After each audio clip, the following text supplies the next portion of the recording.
Assalamualaikum warahmatullahi wabarakatuh. Alhamdulillahirrabbilalamin. Salatu wassalamu ala asrofil anbiya'i wal mursalin wa ala alihi washabihi wa barik wa salim ajmain amma ba'du. Alhamdulillahirrabbilalamin. Hari ini kita dapat bertemu lagi pada mata pelajaran Al-Quran Hadis untuk kelas 11 IPS 3 dan kelas 11 IPS 4 teman 1 Kediri. Alhamdulillah kita hari ini bisa memulai pembelajaran kita lagi untuk pembahasan yang kedua tentang tanggung jawab menjaga amanah dengan metode pembelajaran yang masih sama, yaitu secara virtual karena keadaan yang masih belum bisa mendukung untuk kita melakukan proses pembelajaran secara langsung. Alhamdulillahirrahmanirrahim. Semoga kalian semua dalam keadaan sehat walafiat untuk semua kelas 11 IPS 3 maupun kelas 11 IPS 4. Semoga pembahasan kita hari ini mendapatkan manfaat serta berkah, bisa dimengerti dan bisa dipahami untuk kita bersama-sama. Pada hari ini kita sudah mulai pada pembahasan kedua, dan semoga pada kali ini walaupun secara virtual kita masih bisa mendapatkan ilmu tetap sama dengan keadaan seperti biasanya. Amin ya robbal alamin. Sebelum saya masuk ke pembahasan, untuk pembahasan yang kedua ini saya akan menjelaskan tentang hasil dari rekapan. Yang kemarin saya suruh mengisi Google Formulir untuk semuanya. Alhamdulillah kalian semua untuk kelas 11 IPS 3 dan kelas 11 IPS 4 telah merespon sebanyak 51 anak yang merespon Google Formulir. Alhamdulillah rabbil alamin, itu sudah persentase yang bagus untuk pembahasan yang pertama, dan semoga untuk pembahasan yang kedua ini semoga semuanya bisa merespon semua. Dan bila ada kendala, tolong saya diberitahu kendalanya apa lewat grup WA kita. Ini persentase, saya perlihatkan persentase respon kalian. IPS kelas 11 IPS 3 jumlahnya 20 anak yang sudah merespon. Terus alhamdulillah kelas 11 IPS 4 yang merespon sudah 31 anak. Jadi ini jawaban-jawaban dari kalian semua, saya perlihatkan satu persatu. Ya, jadi seperti ini jawaban kalian sudah terekap semua. Ini untuk nanti bisa dibuat acuan untuk menilai aktivitas kalian dalam pembelajaran secara virtual. Ini nanti untuk pembahasan yang kedua ini nanti juga saya share Google Formulir untuk mengisi aktivitas pembelajaran secara virtual. Sudah seperti itu, kita lanjut saja ke pembahasan kita. Pembahasan 2, kita masuk ke pembahasan 2. Peta konsepnya seperti ini untuk pembahasan bab 6 bagian 2 yang kemarin kita sudah bahas, yaitu analisis surat Tuha, surat An-Nam, surat At-Tarhim. Itu kita sudah analisis. Sekarang kita lanjut ke yang pertama, menganalisis surat An-Nisa ayat 36. Yang kedua, menganalisis Quran surat Hud ayat 117 sampai ayat 119, 117, 118, 119. Terus yang ketiga, kita akan menganalisis hadis tentang bertanggung jawab menjaga amanah. Setelah Al-Quran kita pelajari, kita akan menganalisis hadis tentang bertanggung jawab menjaga amanah. Terus yang keempat, kita akan menjelaskan perilaku orang yang bertanggung jawab dan amanah. Langsung saja ke pembahasan pertama. Kita akan membahas Quran surat An-Nisa ayat 36. Sebelumnya kita baca bersama-sama. A'udzubillahi minasyaitonirrajim. Bismillahirrahmanirrahim. Wa'budullaha wa la tusyriku bihi syai'a wa bil walidaini ihsana wa bizil qurba wa bil walidaini ihsana wa bizil qurba wal yatama wal masakin wal jari zil qurba wal jaril jumbi wassahibi bil jambi wa ibnis sabili wa ma malakat aymanukum innallaha la yuhibbu man kana mukhtalan fakhura. Ya, sadaqallahul azim. Langsung saja ya. ke artinya dari Quran surat An-Nisa ayat 36 ini. Artinya yaitu sembahlah Allah dan janganlah kamu mempersekutukannya dengan sesuatu pun, dan berbuat baiklah kepada dua orang ibu bapa, karib, kerabat, anak-anak yatim, orang-orang miskin, tetangga yang dekat dan tetangga yang jauh, dan teman sejawat, ibnu sabil, dan hamba sahayamu. Sesungguhnya Allah tidak menyukai orang-orang yang sombong dan membanggakan diri. Itu arti terjemahan dari Quran surat An-Nisa ayat 36. Sekarang kita langsung masuk ke poin penjelasan dari Quran surat An-Nisa ayat 36. Jadi pada Quran surat An-Nisa ayat 36 itu menjelaskan yang pertama tentang perintah ibadah mahdoh. Jadi sebenarnya ada dua perintah ibadah itu yang diperintahkan oleh Allah. Yang pertama itu bersifat mahdoh, yang kedua itu bersifat ghairu mahdoh.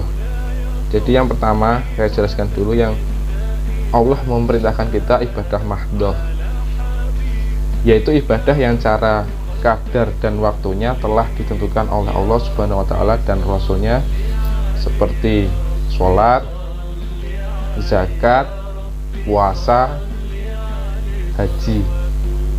Jika kita lihat dari 4 contoh ibadah sholat, zakat, puasa, haji ini, itu termasuk ke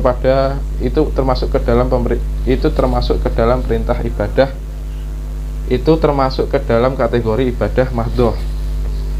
Itu yang mana kadar dan waktunya itu telah ditentukan oleh Allah. Kadarnya dan waktunya telah ditentukan oleh Allah Subhanahu wa Ta'ala. Kita dapat lihat dari definisi sholat itu ibadah waktunya itu ditentukan oleh Allah. Kita tidak boleh melaksanakan sholat itu di luar waktu ini, di luar waktu itu untuk sholat fardu ya, kecuali kalau untuk sholat sunnah itu pun sudah ditetapkan juga oleh Rasul, ketetapan untuk sholat sunnah. Kalau sholat fardu, sholat wajib seperti sholat 5 waktu itu kita melaksanakan sholat isya di waktu isya, sholat subuh di waktu subuh, sholat maghrib di waktu maghrib. Ini menandakan bahwa waktu sholat ini, sholat wajib ini, waktunya ditentukan oleh Allah. Kita tidak bisa menentukan waktunya, karena itu sudah ketetapan ibadah yang diperintahkan oleh Allah. Terus kadar, di sini kan ada kadar zakat.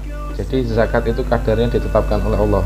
Kita tidak boleh menetapkan kadar zakat atau timbangan zakat seinginnya kita. Jadi zakat itu sudah ditetapkan, seperti zakat fitrah itu 2,5 kilo, itu penetapannya seperti itu. Terus puasa, ini waktunya juga ditetapkan oleh Allah. Waktu puasa itu kalau wajib, fardunya kan hanya Ramadan, yaitu mulai dari 1 Ramadan sampai pada 29 atau 30 Ramadan. Jadi kan kadarnya sudah ditetapkan waktunya. Jadi kan kalau puasa itu waktunya sudah ditetapkan. Berikutnya haji. Ini caranya haji itu bagaimana kan sudah ditetapkan oleh Allah juga, tentang waktunya. Terus kadar korban, kan ada korban di ibadah haji itu, ada korbannya, itu juga ditetapkan oleh Allah.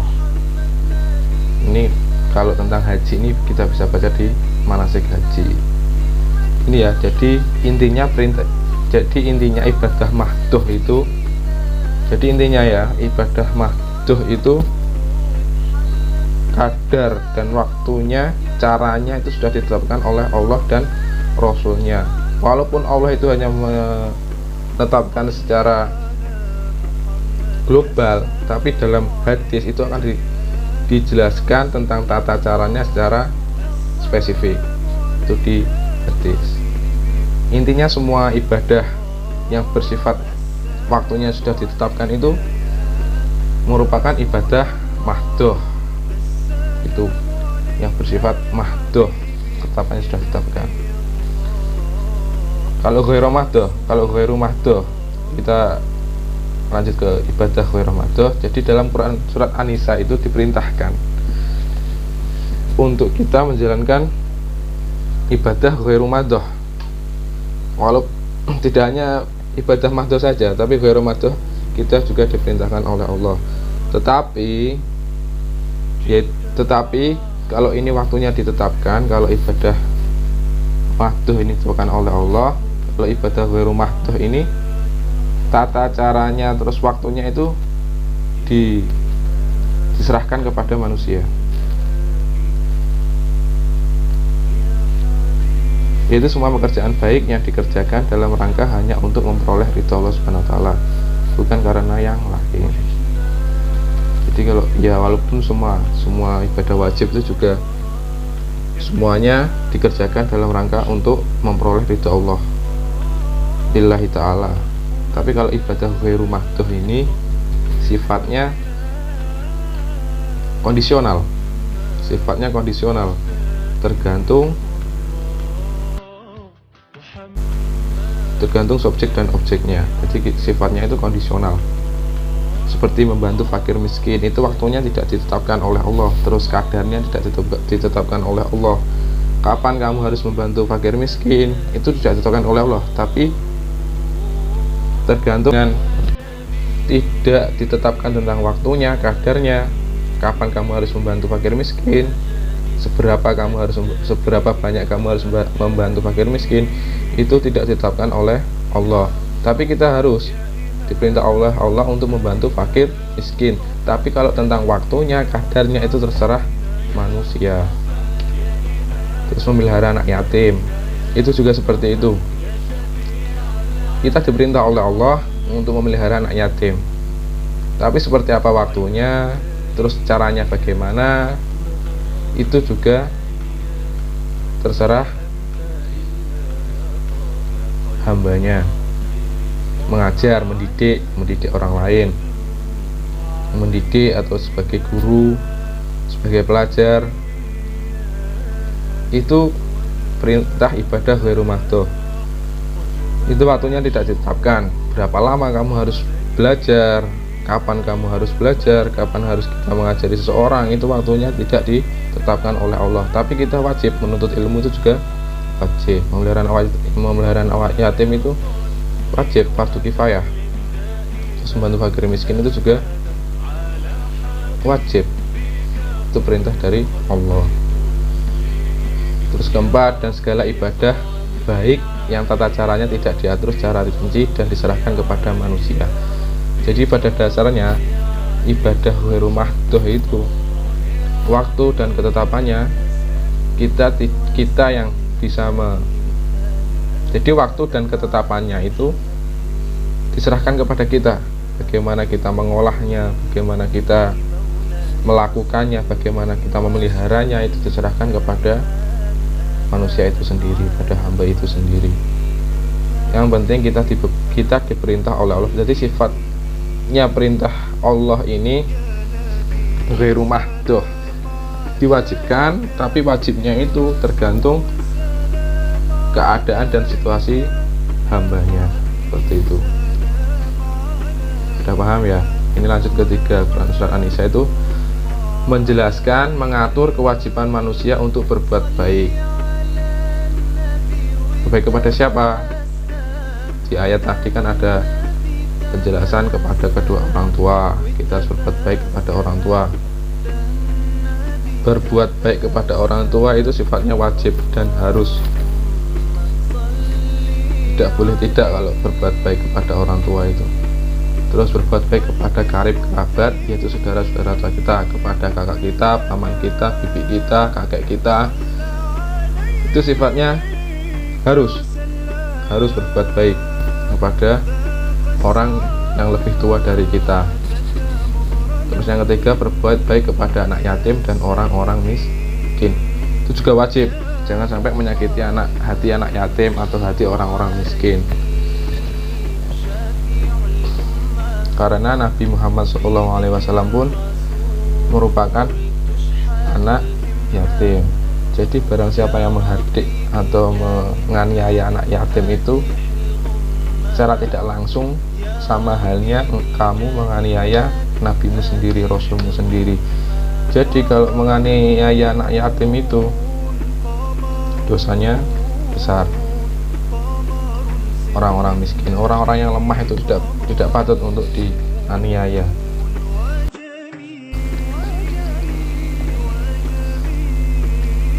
Terus yang keempat, kepada tetangga. Kita harus berbuat baik kepada tetangga kita, yang dekat maupun yang jauh. Jadi kalau sekitar kalian itu harus berbuat baik kepada tetangga, jangan rasan-rasan, terus jangan menfitnah tetangga kalian, jangan mengusik ketenangan tetangga kalian. Kalau malam jangan teriak-teriak. Ya, rukun tetangga itu harus dijalankan. Terus teman sekelas kalian, teman akrab kalian, teman sesama muslim, teman sesama bangsa, teman sesama negara, itu harus dilaksanakan untuk berbuat baik kepada mereka semua itu. Ibnu Sabil itu juga termasuk orang-orang yang menuntut ilmu di jalan Allah. Terus hamba sahaya, musafir. Hamba saya itu budak. Kalau zaman sekarang sudah tidak ada budak itu, yang ada orang terzolimi dalam hal rezeki, itu terzolimi. Ini ada seperti itu. Hamba saya ya kalau sekarang sudah jarang ditemukan, yang ada hanya orang terzolimi dalam hal rezeki, seperti itu. Kita harus berbuat baik kepada orang-orang seperti itu. Terus yang terakhir, pada penjelasan ayat itu Allah Subhanahu wa taala menegaskan bahwa Dia tidak menyukai orang-orang yang sombong dan membanggakan diri. Itu sudah pasti. Itu sudah pasti bahwa Allah itu sangat tidak menyukai. Tidak menyukainya Allah itu, tidak menyukainya Allah itu berarti bersifat hindarilah. Bersifat kita, kalau lebih baik kita hindari dari sifat-sifat sombong dan membanggakan diri, seperti itu. Itu kan dapat dilihat di penjelasannya tadi, At-Tarhim. Innallaha la yuhibbu man kana mukhtalan wafa. Innallaha la yuhibbu man kana mukhtalan fakhura. Allah tidak senang terhadap orang yang sombong dan membanggakan diri. Bagian ini. Itu saya rasa sudah cukup untuk penjelasan Quran. Sekarang kita lanjut ke Quran surat Hud ayat 117, 18 dan 19. Kita baca dulu bersama-sama. A'udzubillahi minasyaitonirrajim. Bismillahirrahmanirrahim. Wa ma kana rabbuka liyuhlikal qura bidzulmin wa ahliha muslihun. Walau syaa rabbuka laja'alan nasa ummatan wahidah wa la yazaluna mukhtalifin illa man rahima rabbuka walidzalika khalaqahum wa tammat kalimatu rabbika la amla'anna jahannama minal jinnati wan nasi ajma'in. Ya sadaqallahul azim. Kita ke terjemahannya. Dan Tuhanmu sekali-kali tidak akan membinasakan negeri-negeri secara zalim, sedang penduduknya orang-orang yang berbuat kebaikan. Jikalau Tuhanmu menghendaki, tentu Dia menjadikan manusia umat yang satu, tetapi mereka senantiasa berselisih pendapat, kecuali orang-orang yang diberi rahmat oleh Tuhanmu. Dan untuk itulah Allah menciptakan mereka.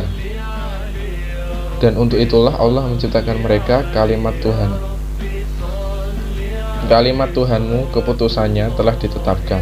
Sesungguhnya aku akan memenuhi neraka jahanam dengan jin dan manusia yang durhaka semuanya. Itu terjemah dari Quran surat Hud 117 sampai 119.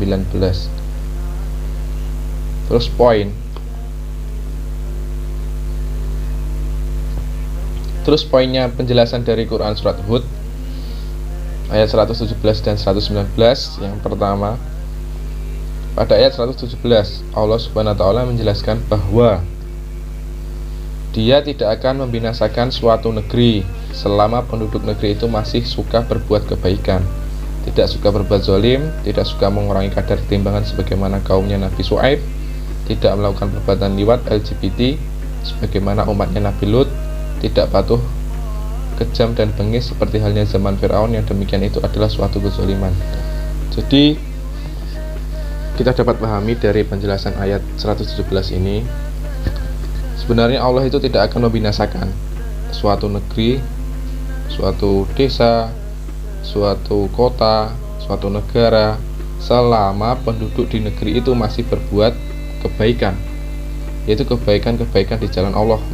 Sudah pastinya seperti itu. Tidak suka berbuat zalim. Zalim itu perbuatan yang tidak sewajarnya, yang tidak sepatutnya. Tidak suka mengurangi kadar timbangan sebagaimana kaumnya Nabi Syuaib. Tuh. Jadi negeri itu kalau aman, tentram, penduduknya damai, tidak aneh-aneh, itu Allah tidak akan mengazab negeri itu. Kota itu tidak akan diazab, tidak akan dibinasakan oleh Allah. Tapi kalau Allah sudah mengetahui bahwa di dalam satu negeri itu berbuat zalim seperti kaumnya Nabi Lut yang LGBT, suka sama jenis, itu akan dibinasakan. Itu kan kalian sudah tahu kisahnya Nabi Lut itu, kaumnya Nabi Lut itu yang suka sama jenis. Itu dalam satu kota yang isinya semuanya kaum LGBT, itu oleh Allah diberikan gempa yang dahsyat hingga kotanya terbalik. Itu proses Allah membinasakan umat yang tidak patuh kepadanya. Itu seperti itu. Dan semoga negeri kita, kota kita, desa kita ini termasuk pada golongan yang wah kepada Allah, yang menyembah kepada Allah, menolong sesama, tidak mengurangi timbangan, tidak berbuat zalim, tidak berbuat tipu daya. Seperti itu. Semoga negeri kita selalu aman. Terus yang kedua, dan selanjutnya pada ayat 118 Allah Subhanahu wa taala menjelaskan bahwa Allah Subhanahu wa taala mau berkehendak agar umat ini menjadi satu dalam beragama sesuai dengan asal fitrah kejadiannya. Niscaya hal tersebut akan terjadi, tetapi Allah Subhanahu wa taala menciptakan manusia itu dilengkapi dengan akal, sehingga mereka berusaha berbuat dengan ikhtiar tanpa ada paksaan dan dijadikan berbeda-beda tentang kemampuan dan pengetahuannya. Sekalipun pada mulanya manusia adalah umat yang satu dan tidak ada perselisihan di antara mereka, tetapi setelah berkembang biak timbullah keinginan dan kemauan yang berbeda-beda. Karena itulah timbul perbedaan pendapat yang tidak habis-habisnya. Di dalam penjelasan ayat 118 ini, sebenarnya pada asal penciptaan manusia itu Allah bisa saja menghendaki manusia itu satu dalam budaya, satu dalam sosial, satu dalam bernegara. Itu sebenarnya Allah bisa menghendaki itu semua secara gampang. Tapi karena manusia itu memiliki akal, jadi manusia itu dibekali oleh Allah akal, itu membuat manusia itu memiliki ikhtiar atau kemampuan berpikir secara sendiri, secara individu, tanpa ada paksaan dari pihak yang lain, tanpa ada paksaan dari pihak yang lain. Maka dari itu manusia ini menjadi berpecah belah, berbeda pendapat, berbeda gagasan, berbeda budaya, berbeda sosial dan segalanya. Tapi pada mulanya manusia itu fitrah, dalam penciptaannya itu fitrah suci. Karena manusia itu memiliki akal, itu menjadikan mereka berbeda-beda dalam dunia. Seperti itu. Situ ada penegasan pada mulanya manusia adalah umat yang satu.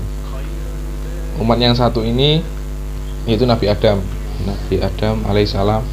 Pada mulanya Allah hanya menciptakan manusia itu satu, tapi terus berkembang biak atau bereproduksi. Akhirnya manusia ini berkembang biak menjadi manusia yang lebih dari satu. Itu mulai terjadinya perselisihan di situ. Qabil dan Habil itu contoh pertama perselisihan yang ada di dunia ini. Itulah yang membedakan mereka berbeda-beda dalam hal pendapat dan apapun, sampai tidak ada habis-habisnya nanti sampai ila yaumil kiamah. Itu mengapa di dalam dunia ini ada yang agamanya Islam, ada yang agamanya Nasrani, ada agamanya Majusi, Yahudi dan sebagainya. Itu karena Allah memberikan akal kepada mereka. Seperti itu. Itu sudah menjadi kodratnya manusia, tidak bisa sama dalam melakukan apapun, seperti itu. Terus yang selanjutnya pada ayat 119 Allah Subhanahu wa taala menjelaskan bahwa perselisihan tidak hanya terjadi di antara para pemeluk agama seperti Yahudi, menjelaskan bahwa perselisihan tidak hanya terjadi di antara para pemeluk agama seperti agama Yahudi, Nasrani, Majusi, dan Islam, tapi juga sesama penganut agama yang sama pun sering berselisih, kecuali orang-orang yang mendapatkan rahmat, taufik, dan hidayah. Mereka itu bersatu dan selalu mengupayakan persatuan agar manusia tetap pada ketentuan Allah Subhanahu wa taala dan mengerjakan yang diperintahkan dan menjauhi yang dilarang. Jadi sebenarnya perselisihan itu tidak hanya terjadi pada orang yang beragama, orang yang berbeda agama saja, tapi dalam satu agama pun orang berselisih. Seperti kasus kita, ada yang Islam toleran, ada yang Islam radikal, ada yang Islam garis keras, ada Islam yang garis lembut, ada yang seperti itu. Itu membuktikan bahwa saat dalam satu agama Islam sendiri pun kita sudah terpecah belah. Ada beberapa pendapat. Nanti kalau di ilmu kalam itu ada aliran Jabariyah, Qadariyah, terus ada aliran Syiah, Khawarij dan sebagainya. Itu membuktikan bahwa di Islam sendiri itu kita sudah terpecah belah, sudah berbeda pendapat, walaupun masih dalam koridor agama Islam, tapi dalam hal pemikiran kita sudah berbeda-beda. Untuk di Indonesia sendiri ada banyak organisasi Islam, ada banyak ormas-ormas Islam seperti itu. Untuk imam sendiri kita sudah berbeda-beda, ada yang Syafi'iyah, ada yang Malikiyah, ada yang Hambaliyah, Hanafiyah, seperti itu. Jadi tidak hanya di berbeda agama saja, tidak hanya perdebatan antara Nasrani dan Islam, Nasrani dan Yahudi, Nasrani dan Majusi, tapi di dalam satu agama Islam pun kita sudah berbeda-beda. Di dalam Nasrani pun juga seperti itu, ada yang Katolik, ada yang Protestan, sudah berbeda-beda, alirannya sudah berbeda-beda. Terus seperti itu untuk penjelasan yang surat Hud ayat 117 dan 119. Jadi kesimpulannya pada ayat 117 sampai ke 119 ini, yang pertama kita pada ayat ini, pada ayat 117 intinya kita itu harus berbuat baik di dalam satu masyarakat, dalam satu lingkungan. Kita harus berbuat baik supaya lingkungan kita tidak dijatuhi azab oleh Allah Subhanahu wa taala. Nauzubillah min dzalik. Terus pada ayat yang 118, sebenarnya Allah itu menciptakan manusia dalam satu kesucian, tapi pada akhirnya karena manusia itu diberi akal, kita menjadi berbeda pendapat. Dan ayat 119 ini menegaskan bahwa tidak hanya di dalam berbeda agama, perbedaan pendapat itu lahir dalam satu agama, seperti itu. itu untuk penjelasan ayat 111 dan 119.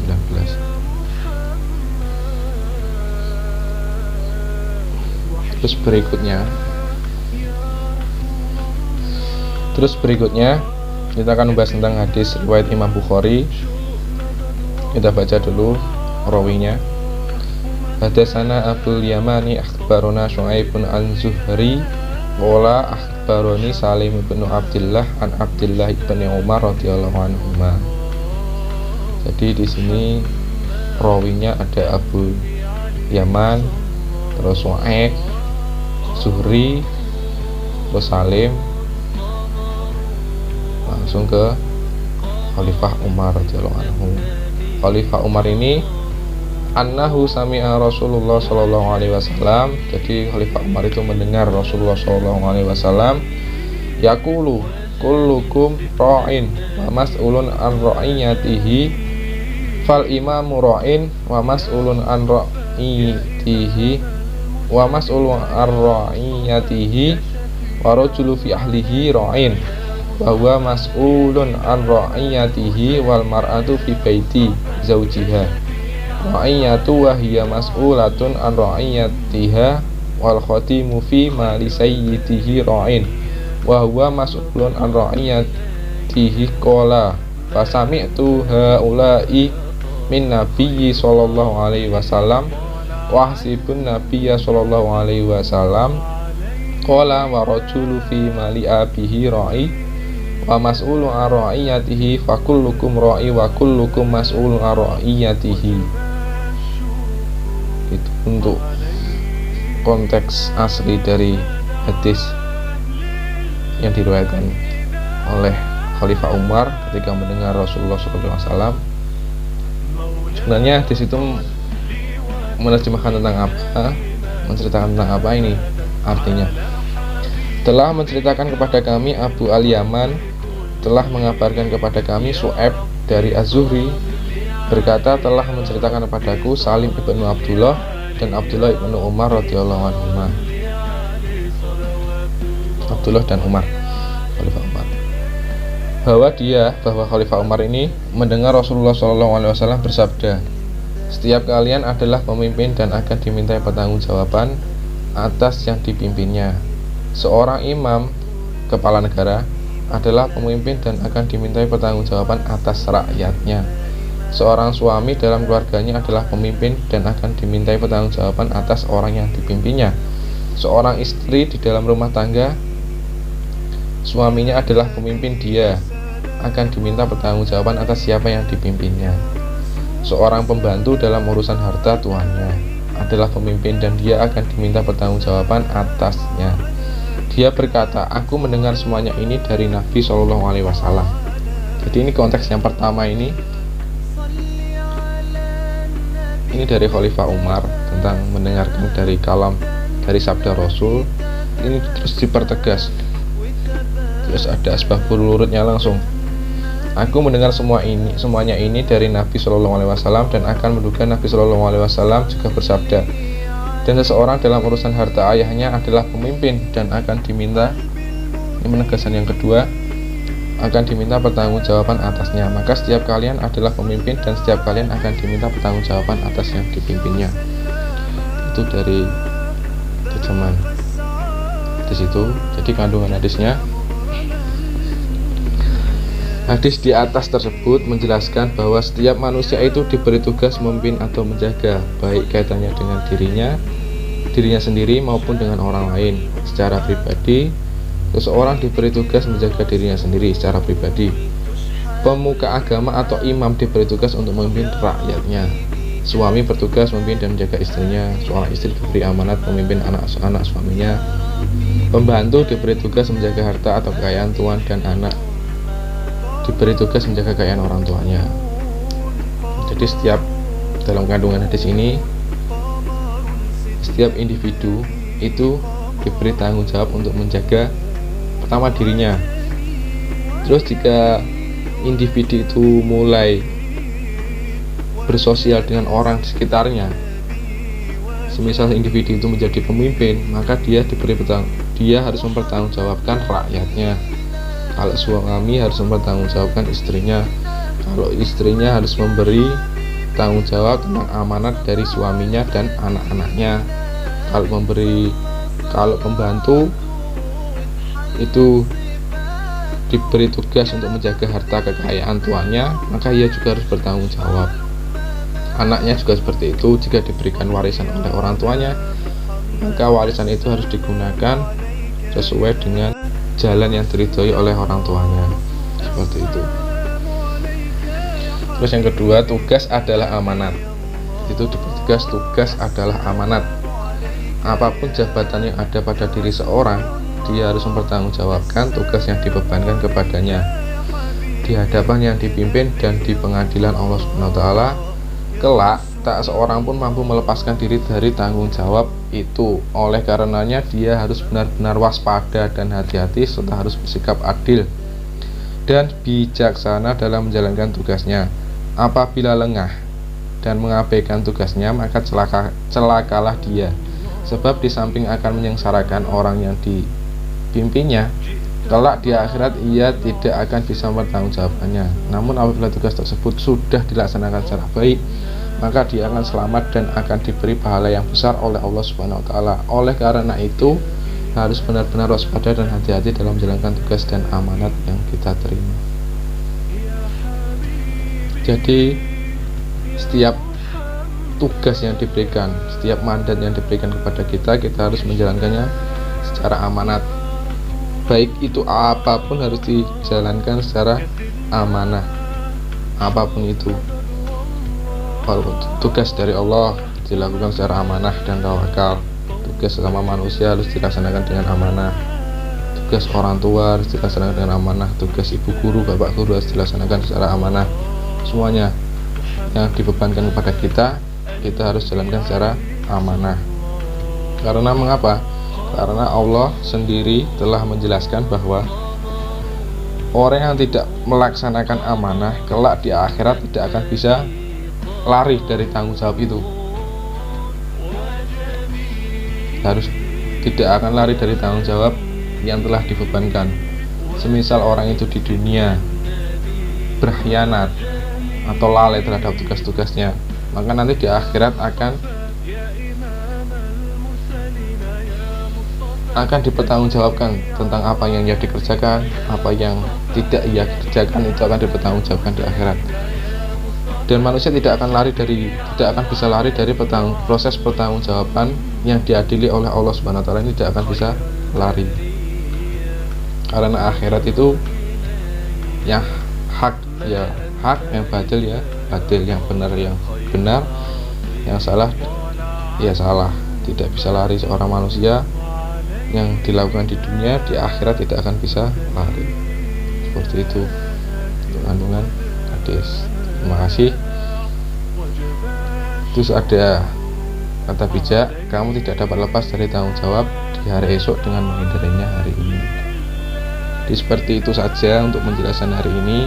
Jika ada pertanyaan atau hal-hal yang belum jelas tentang tanggung jawab dan amanah, kalian bisa diskusikan dengan teman-teman kalian yang rumahnya dekat, bisa berdiskusi atau ketemu pas di jalan, musyawarahkan. Seperti itu, dimusyawarahkan dengan teman tentang amanah, tanggung jawab dan amanah. Saya rasa sudah cukup sekian. Jika nanti ada pertanyaan yang memang perlu dipertanyakan, bisa jabri kepada saya, nggak apa-apa. Jika hanya ingin memperdalam khazanah tentang ilmu bertanggung jawab dan amanah, kalian bisa berdiskusi atau membaca ulang tentang materi yang saya jelaskan ini, atau di materi buku cetak atau yang di-share oleh wali kelas, yaitu PDF. Itu bisa dipelajari secara mendalam. Itu bisa sekarang bisa dicari secara online juga bisa, karena teknologi sudah semakin canggih, semakin mudah untuk memperdalam sebuah materi, sudah semakin mudah. Jika belum paham, kalian bisa mencari materi-materi itu di Google atau semacamnya. Yang penting masih sejalan dengan pembahasan kita kali ini. Kalau tidak sejalan, itu jangan langsung diterima, tinggalkan saja, cari yang sejalan saja. Itu mungkin untuk saya. Dan jangan lupa mengisi Google Formulir untuk mengetahui aktivitas pembelajaran hari ini dan menjadi rekapan untuk pada akhir pertemuan nanti, untuk akhir semester nanti, untuk menjadi rekap nilai kalian. Saya rasa terima kasih. Semoga penjelasan hari ini bermanfaat dan semoga kita dapat mengambil hikmah dari penjelasan bertanggung jawab menjaga amanah. Kita bisa amanah dan bisa bertanggung jawab atas apa yang kita kerjakan. Amin ya rabbal alamin. Terima kasih pada kelas 11 IPS 3 dan kelas 11 IPS 4. Assalamualaikum warahmatullahi wabarakatuh.